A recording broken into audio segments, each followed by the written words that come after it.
Hello, everyone, and welcome back. Today we're looking at the RDF Radar X, otherwise known as the Battletech Rifleman. So, again, I'll try and get some pictures up here of not just the Radar X that we see here today, but also the Battletech version of it. And you're going to see it's the same design. Like I said, uh, I believe the original artist was Loose. I don't know his first name. I don't know much about that in that regard. I just know that Loose was the one that had drawn the vast majority of the mecha that we got in Battletech in the old uh, 3025 book, which I'm sitting here in front of me. Um, he'd also done a lot of artistry for Robotech as well. So the unfortunate part, and I said this before, is the kite symbol being on the battle mechs, and that's the Harmony Gold kind of signature thing for Robotech slash Macross, which got into legal issues and so on and so forth. I kind of covered a little bit about it. I don't want to get into it.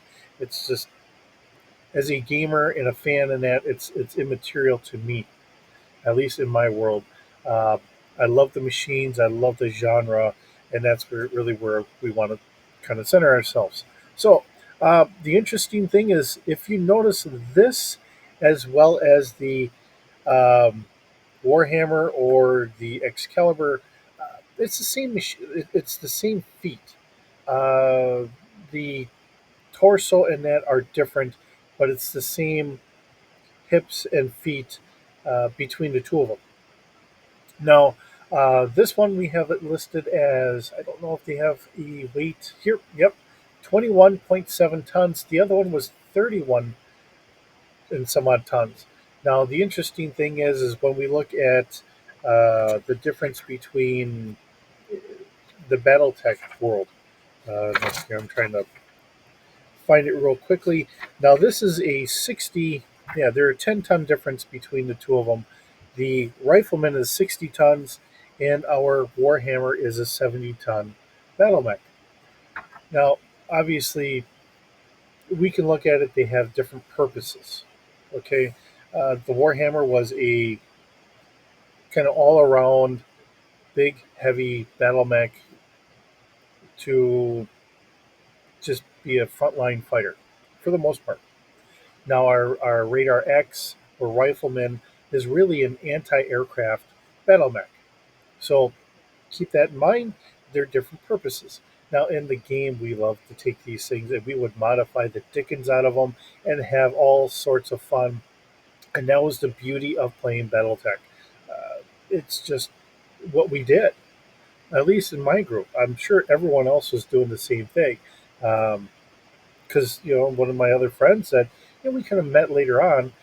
He was doing the same thing with his friends. So, it's just that love of being able to tinker with things, and it's probably why it grew so well.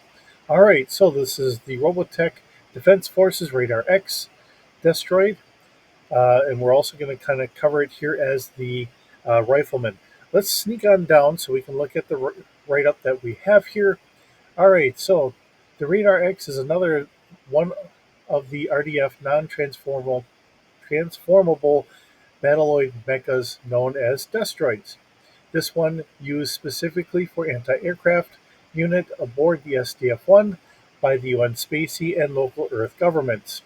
Radar X is lighter weight and faster than other Destroids, but only relies only on one weapon type, this multi-action laser armament system. However, the lasers provide multiple long-range attack capabilities unequaled by any other mecha save the Mach 2 monster itself.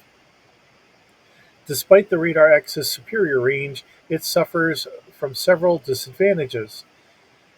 It is the lightest, therefore least heavily armored, relies on one weapon system, lacks any short-range secondary weapons, although the lasers can be used at close range, and lacks hands, so it cannot grasp, hold, or perform any articulated work. Even its enhanced speed falls short against the speed of the Zentradi battle pod. Since the Zentradi invasion of Earth, the Radar X is used primarily for defense in an air assault um, and as a peacekeeping tool, especially in remote regions and lowlands where its speed and power can be used to its full advantage. Macross. After the successful design of the first destroids, the UN government began exploring various concepts in destroid technology to build main battle robots, MBRs, suited to different operational roles. One such concept is to create an anti-aircraft destroid that could mount powerful, superior, or super far-range weaponry for firing in space. A joint development by the Vigors Shalar was authorized by the UN government and resulted in the equally deployable or eventual deployment of the Mark 10 Defender destroid, utilizing the standard destroid ambulatory system, the feet. The Defender featured a new upper chassis with two double-barreled Elcron Contraves 2 weapon systems firing 78 mm rounds. These impressive wide-bore guns fired 500 rounds per minute from each of the four barrels and had a muzzle velocity, yeesh, if I can only speak here today, of 3,300 meters per second. Two large ammunition drums mounted on top of the chassis and fed through the weapon's bays for fast firing, and designs were eventually made to enlarge magazines featuring a much greater ammunition capacity. The Mark 10 Defender destroyed proved successful and was approved for mass production. Unfortunately, the weapon systems were prohibitively expensive and notoriously difficult to manufacture, resulting in a lengthy lead time to development. The first Defender units saw action shortly after the beginning of Space War One, with only a limited number, 40 units, were manufactured aboard the SDF-1 Macross and served throughout the war alongside other destroyed units. Though the Defender was a capable mecha as a defensive unit in constant frontline engagements, these destroids suffered heavy losses during the war. Star Wars. So bringing this into our Star Wars universe. As most destroids are built and used to fill specific combat roles on the ground, the Radar X serves to protect the, these same ground forces from attacks by air or even space should starfighters enter the battle ground side. Armed with starfighter scale weaponry that can pack a punch, Radar X acts as a mobile walk walking anti-aircraft slash spacecraft gun, and is armed with an advanced sensor and targeting system that allows it to shoot these same weapons as Walker scale, with a good bonus to hit. Such a Walker would serve well in any military force that will likely see combat on a planet with fear of other aircraft or starfighters during bombing or strafing runs on their position. Even if an event were to occur, or did and was taken care of swiftly, the Radar X is still more than capable of holding its own in a large scale engagement alongside the other destroids or other ground forces against armies such as the Galactic Empire. So that's looking at it in a Star Wars kind of light here. And again, yesterday, if you didn't watch it, with the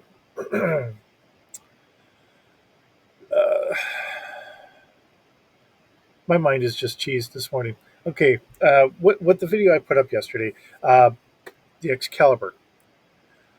I kind of gave what I would probably do in a scenario to bring all these in, and I think this all really works.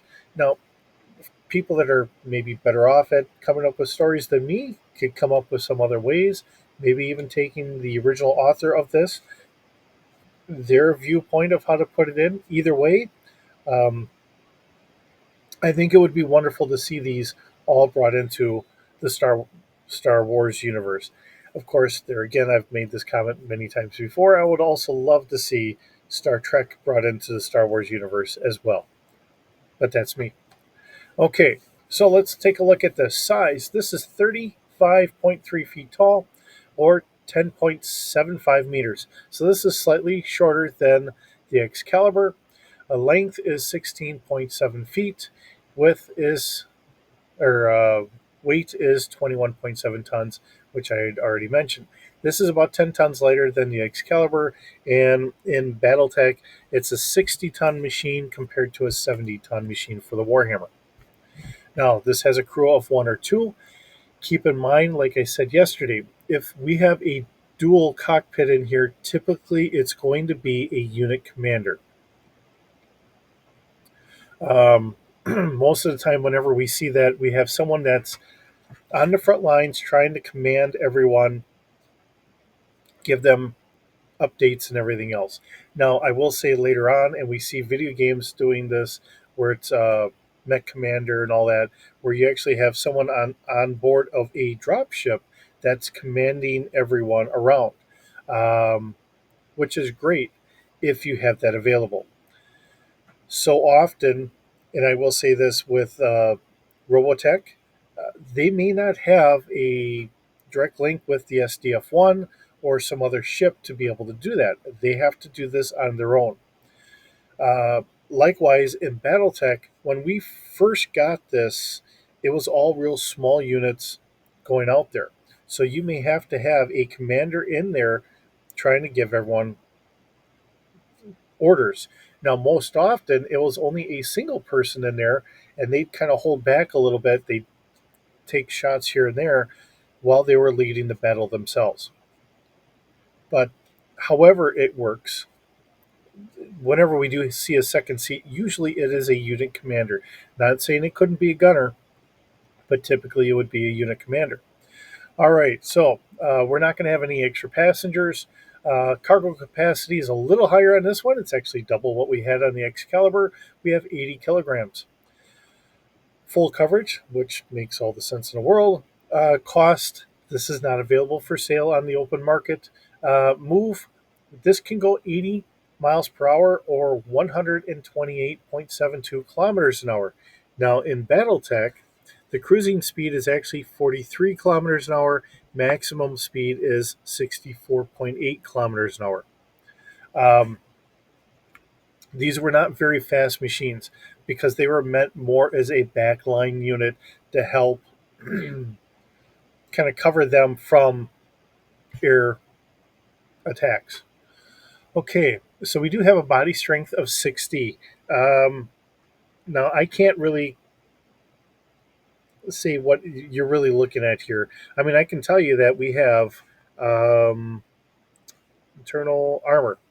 We have 7.5 tons of armor on here, which I didn't mention on the Excalibur, and that has. Let's take a quick peek back here.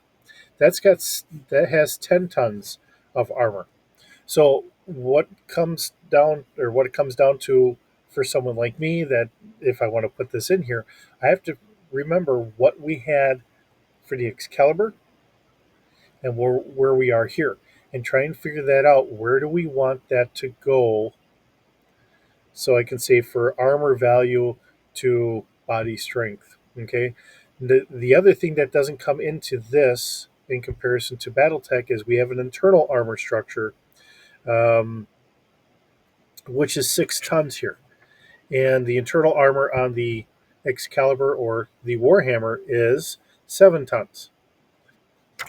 So you have to add that into there as well. So where does that all fit? It gets a little sticky at times. To have an arbitrary number to say, hey, this is a big blocky machine, heavily armored yet, put it that way, not a problem. The unfortunate reality is um, the Warhammer really, the Warhammer was meant for frontline. I can sit here and say like our center torso had 22 points in the front, 9 points in the back. Our Rifleman has 22 points in the front, so the same armor in the front, but only 4 points in the back. So its Achilles heel is it had paper thin armor in the back. Uh, so you have to kind of look at it in that regard. You could put it at a 6D, and I think that's probably going to be a very good estimate. Yeah, it's a little lighter, but it's going to be lighter in the arms, the back, uh, quite a bit in the back, because you're talking about the left and right torso. Rear is only two compared to the Warhammer, which isn't the thickest, but it has nine in the center, eight on the left and right torso. So you're down like a ton or so in the back armor. And if you take a little bit from the arms, yeah, it still works to say it's a six. And I think it was a 6D plus two for our Excalibur, um, and we'll go from there. Now for weaponry, we have two double-barreled laser cannons, which is what we're going to have here because we do have, well, we have two large lasers and two AC5s in Battletech. So it's somewhat similar. Most people really preferred to rip out the AC5s, even though that they were a little longer range. Um, and they just put in more large lasers. And here's a first alert weather update. As my phone's talking to me. Um, Most of the time, we take out the AC5, throw in another large laser, and some extra heat sink, so that way we didn't have to worry about ammo on a long campaign. All right, let's see. This is going to be at Starfighter scale. Vehicle blasters. Fire control is 4D plus, yeah, 4D. And that all works. I like how our author had originally done this. Damage is 2D for a short burst, Starfighter scale, 3D if fire linked, 4D for a heavy burst, or 5D for fire linked, which I'd probably keep it fire linked, 6D max burst, 7D if fire linked. And because he's using lasers, which is what most of us tried to swap out for anyways, we have unlimited ammo. Now, he does have this. We can do 8 short bursts, heavy or 4 heavy bursts, or maximum of 4 bursts that can be fire linked, um, where both pilot and co-pilot can use an individual arm. Only 1 burst per arm per combat round as they cycle through power for the guns.